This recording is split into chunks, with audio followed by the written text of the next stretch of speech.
ওর বিয়ের বাসরটা হবে ওর নতুন বাড়িতে।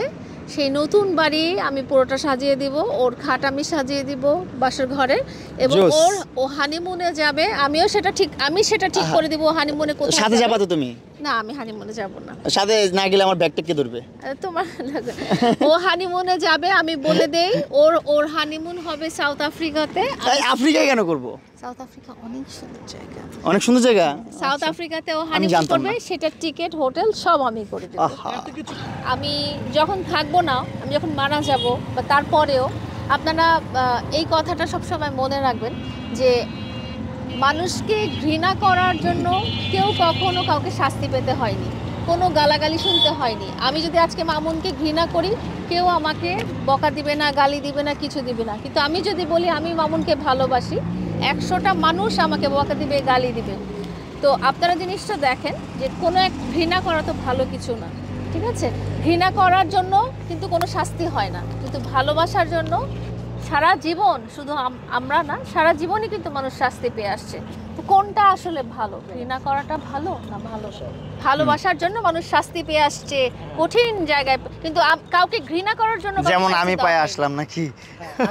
এক সময় আপনাদেরকে তো আমি বলেছি আমাদের প্রেস কনফারেন্সে যে আমাদের পাস্ট, এক সময় আমি আগে প্রশ্ন করার আগেই বলে দিচ্ছি যে আমাদের অতীত, আমাদের যে সম্পর্ক ছিল বা আমাদের কি হয়েছে, ঝগড়াঝাটি সব কিছু আমরা ভুলে গেছি। অ্যান্ড আপনারাও ভুলে যান, আমাদের পাস্ট নিয়ে টানাটানি করবেন না। এখন আপনারা শুধু আমাদেরকে ভালো শুভাকাঙ্ক্ষী, ভালো বন্ধু, ভালো কোলাবোরেশন পার্টনার হিসেবেই আপনারা আমাদেরকে অ্যাকসেপ্ট করে নেন। আপনারা আমাদেরকে কন্টেন্টের নায়ক নায়িকা হিসেবে নিয়ে নেন। হ্যাঁ, আমাদের পার্সোনাল লাইফে কোনো সম্পর্ক নেই। অবশ্যই, কেন ইনভাইট করবো? ও আমার শুভাকাঙ্ক্ষী, ওই তো আমার সব বিয়ের অ্যারেঞ্জমেন্ট করবে। আমি যখন বিয়ে করব, আমার বিয়ের বাসরের খাটটাও সাজায় দিবে। তুমি দিবা না বাসরের খাটটা সাজায়? বলো, মুখে বলো। ওর যখন বিয়ে হবে, ও যখন বিয়ে করবে, ও যেই এলাকায় থাকবে সেই পুরো এলাকাটার লাইটিং আমি করে দিব। সে যেখানে বিয়ে করবে সেই বিয়ের অনুষ্ঠানের যত গেস্ট, আমার ধারণা যে ও যেহেতু এত ফেমাস একজন মানুষ, ও হয়তো স্টেডিয়ামে বিয়ে করবে।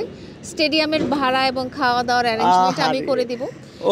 এবং দেখছেন, আপনাদের কারণে স্পন্সর পেয়ে গেলাম আজকে আমি। যেরকম বলছে ওর বিয়ের বাসরটা করে দিতে, হ্যাঁ, কত কিছু দিয়ে দিল। আমার এত কিছু লাগবে না, শুধু দোয়া করে মন ভরে তাহলেই হবে। মামুন খুশি হলেই আমি খুশি। একটা মানুষকে আপনি যখন হাসতে দেখেন, আপনি যখন রাস্তাঘাটে চলেন, একটা বাচ্চাকে আপনি যদি একটা চিপস কিনে দেন, ও যখন হাসে, আর এখনো কষ্ট কেন পাবে সেটা বলেন আপনি। হ্যাঁ, তখন কিন্তু আপনি খুশি হন। তুমি কষ্ট কেন পাবা? ও যেহেতু খুশি হবে, ও আনন্দে থাকবে, ও ঝলমল করবে। একটা মানুষের আনন্দ দেখাটা কিন্তু অনেক বড় ব্যাপার। এখানে আমি কষ্ট পাবো কেন? আমি ওর সুখে, ওর খুশিতে আমিও খুশি। আবার ও যখন বিয়ে করবে তখন আমিও সবকিছু করে দিব। হ্যাঁ, লালা যখন বিয়ে করবে, লালার বিয়ে তো আমি সবকিছু, ও যা যা বলছে সেম সব দিব। আমি এত বছর বাঁচবই না, আমি হয়তো এই বছরটাই পর্যন্ত বেঁচে আছি। না, এটা বলা তোমার ঠিক না। আল্লাহ তাআলা তোমার কতটুকু হায়াত দিছে না দিছে এটা আল্লাহ তাআলাই জানে। তুমি কি নির্ধারণ করবা যে তুমি কবে মরবা না বাঁচবা? তারপরেও মানুষের একটা গড়ায়ু থাকে। তুমি নির্ধারণ করার কেউ না। গড়ায়ু থাকলেও তোমার এখনো অত এজ হয় না। আল্লাহ তাআলা আরো মানে হায়াত দেখ, তোমাকে আরো বেশি বেশি হায়াত দেখ। তুমি আমার সব কিছু দেখে যাও, তোমার আগে যেন আমিই যাই।